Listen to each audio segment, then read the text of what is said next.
Hello, I'm Andrew Martin and welcome to this 60 Minutes DVD. Now, the subject of this short DVD is to examine a variation of the modern, which I'm not sure has a name. Various really strong players have been associated with it. Nakamura comes to mind.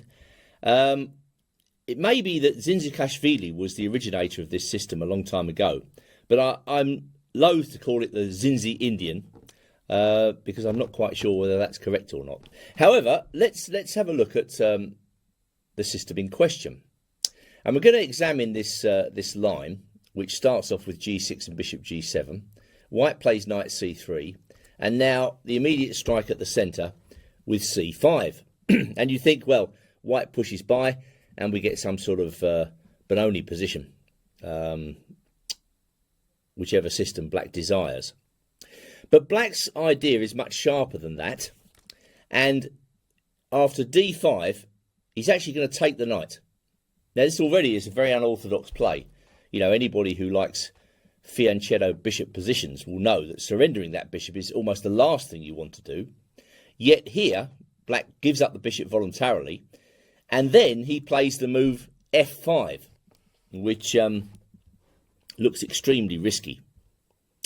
The dark squares seem potentially very weak, and the Black king side looks ready to be prized apart and smashed. But the question is, how? Now, it's interesting to contemplate that this system is suddenly becoming very popular among very strong players all over the world when they can actually play it. You have to play it after a specific move order, obviously. And it's also worth pointing out that Black has other moves here. Nakamura has played Queen A5 a lot in this position. That's one interesting move. You can sometimes interchange the moves Queen A5 and F5, but they have independent qualities. Not going to cover Queen A5 here, it's a different idea. And there's even the peculiar move E5, which again is another idea which is coming a little more into fashion among grandmasters. It looks a bit weird, but doesn't it? But there are positional merits behind the move. But we can't cover everything in a 60 minutes DVD, so we're going to go back to this curious move, F5. Now, the balance sheet will show that Black has made a number of gains to offset the obvious dark square weaknesses.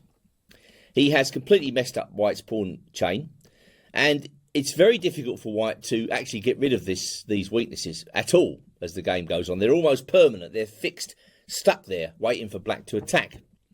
So Black has got fairly easy plans at his disposal, based around attacking those pawns. He might think about attacking the front C pawn. That might take a little bit of time. He could also bring his queen out to attack the pawn, Queen A5, and then maybe Knight F6 to E4 is also a plan.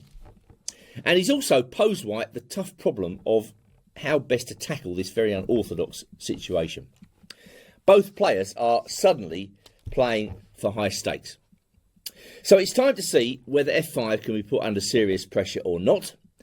White's tried many moves in this position. And we're going to start with the most brutal attempts by White to smash this flat. And then we'll go on to less aggressive approaches as the DVD wears on. And I think you're going to find it a very interesting journey.